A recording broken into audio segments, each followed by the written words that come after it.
Saturday morning and breakfast of champions, hopefully, here. Oh wait, let's get a better angle. How do we do this? There we go. Yeah. Some green drink, a shot of oil. Always want to do shots in the morning. And again, Honey Nut Cheerios, which is awesome.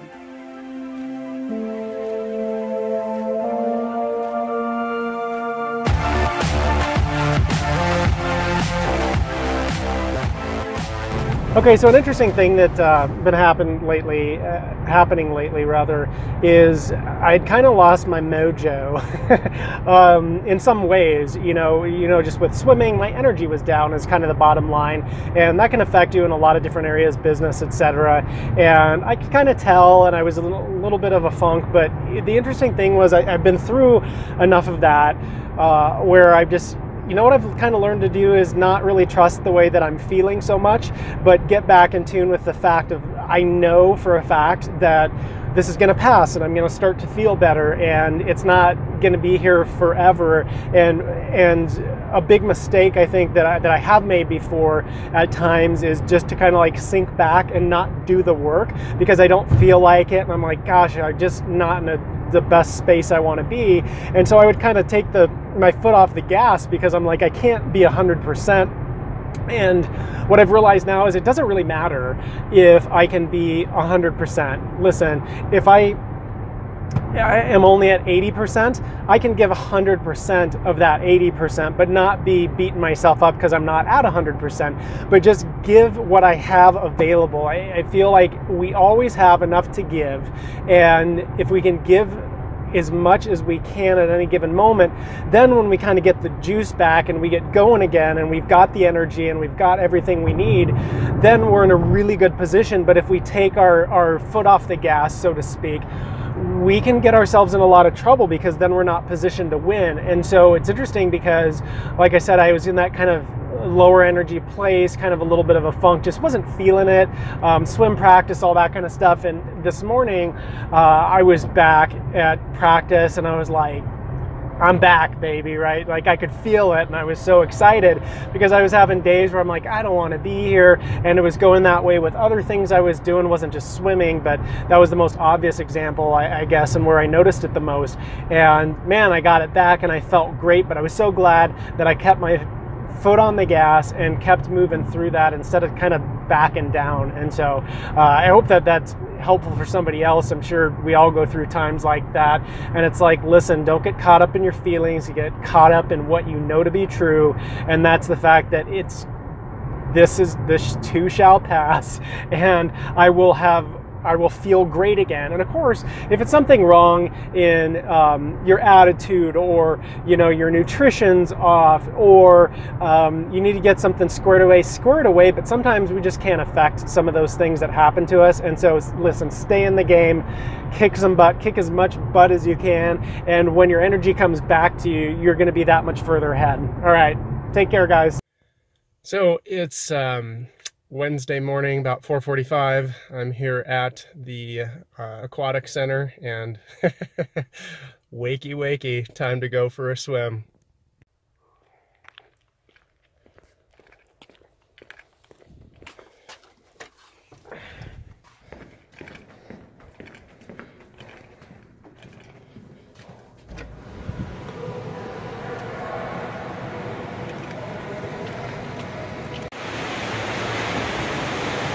Wednesday morning practice.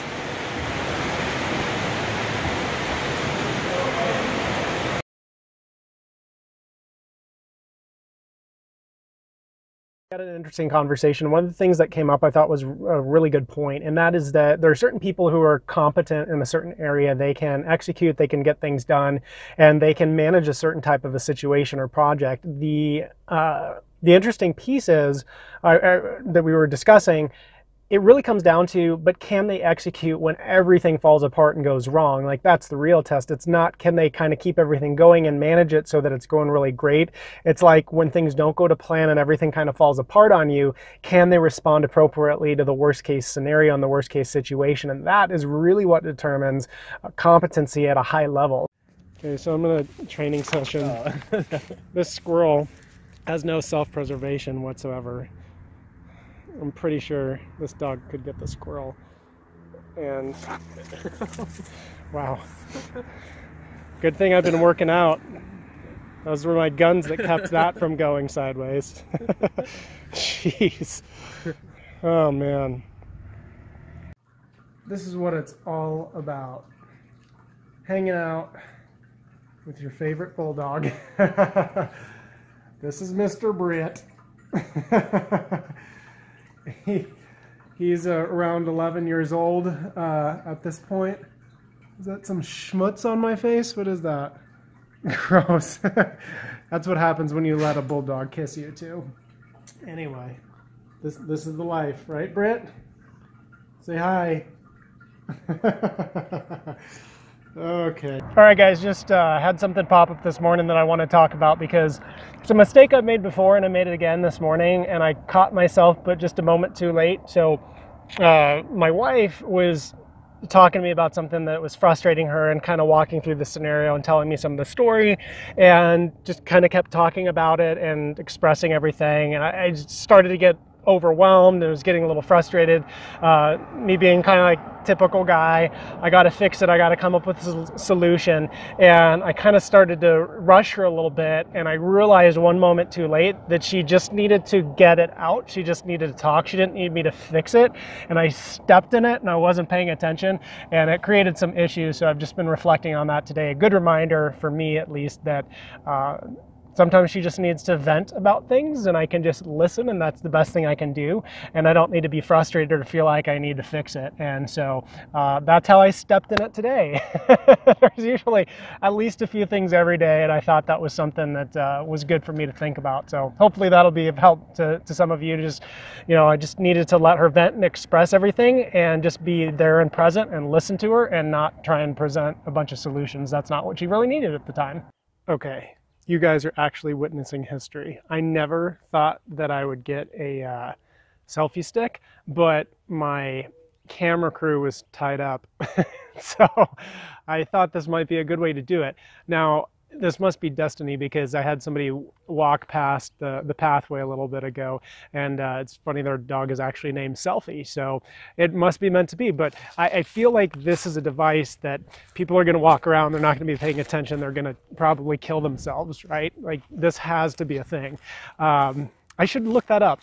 How many people have died from self-inflicted selfie wounds? But anyhow, I was thinking about some other things today beyond a selfie stick. Thought I'd share that. And the first one that came up was realizing that probably everything you need and you want in your life the most is right behind your fears. So I would pay attention to your fears, not to necessarily avoid them or figure out how you can get rid of them, but figure out what they're telling you. I know for me, swimming, that now is a great passion of mine, and I have a swim meet tomorrow that I'm going to, but the fear of the water, the phobia that I had for that was tremendous. It was incredible. And it affected me since I was a kid. And to just realize, you know what? Gosh, I'm so glad I got past that and beyond it because behind it was a passion of mine. That's happened in a lot of other areas of my life. So I'm curious if that's happened for some of you. And then the second thing was, man, just getting things done. I've had some things that I was putting off recently. I just realized, like buckle down, get it done. Kind of like when you cram for a final in high school or college and spend the entire night before just cramming the information in your brain like crazy. And you get it done though, don't you? And you don't have a lot of time, but what is it? It's that focused time when everything else slides away and you have a priority and your mind is hell-bent on getting done what needs to get done. So man, if you can just set aside a day next week maybe to tackle something, a project that you've been putting off, and just spend the time to do it. Focused energy, focused time. You can get so much more done in, a couple hours than in weeks of unfocused effort. All right, guys, take care. I hope I did a good job with the selfie stick. You'll have to send me some comments. I feel like it might be a little bit bouncy.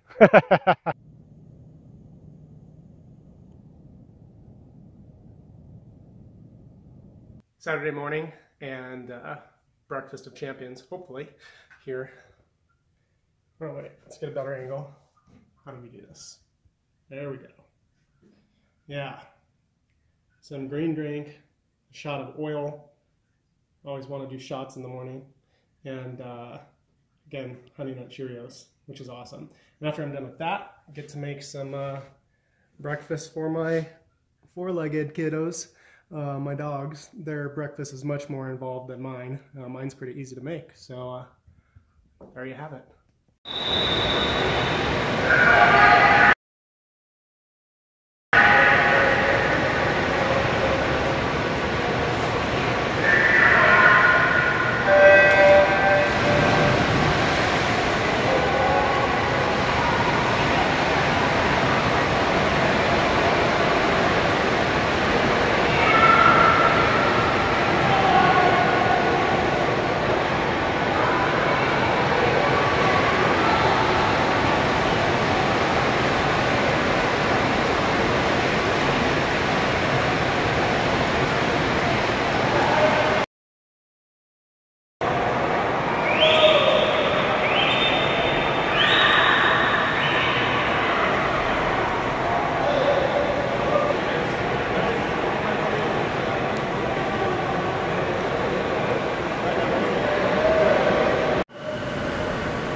So finished up the swim meet a little bit earlier today and then went out to lunch with my beautiful bride and just had a great time with everything. You know, I was thinking about something that was really interesting is even though I was in the pool swimming those races and came back and watched the videos just to kind of check in on technique and where I could tweak things, I still don't know if I won any of my heats, right? Like the people I was racing against, I don't know, I have no idea where I stood in that, but it's immaterial to me. And I think this is a real key. You know, I work with a lot of other business owners and CEOs that also compete in athletics, and one of the things that I find is key is like swim in your own lane, run your own race. It's not about outdoing other people. Maybe for some people it is, and I guess that's okay. But to me, I could potentially win a race. I could win a race, but I could still lose because I didn't give it my full effort or I didn't improve something about it. And the most, exciting thing for me today was that 3 out of my 4 times were personal bests. And the 100 breaststroke, I finally qualified for the Spring National Championships, which was really exciting. And so I couldn't be happier. Again, I think competition is great in terms of being next to and alongside and shoulder to shoulder with other warriors so we can sharpen ourselves and make ourselves better and encourage each other and watch each other and learn from each other. But at the end of the day, we're, in my mind, responsible for becoming the best that we can possibly be. And I just encourage everybody, if we could all focus on that more, whether it's our spiritual life, whether it's our relationship with our spouse, whether it's our businesses, so key. Again, maybe keep an eye on your competition, learn what you can from them, but do your thing, run your race the best that you can. And if you're growing and you're constantly blowing customers' minds and clients by creating an outstanding experience for them, you won. If you're making your spouse the happiest person in the world, you won. It doesn't matter if somebody down the street looks like they have it better, because we don't know what happens behind closed doors. But, inside of ourselves, we know if we're giving our very best. Guys, just, if we can give our best effort, if I could encourage anybody and one person get something from this video, that would mean the world to me.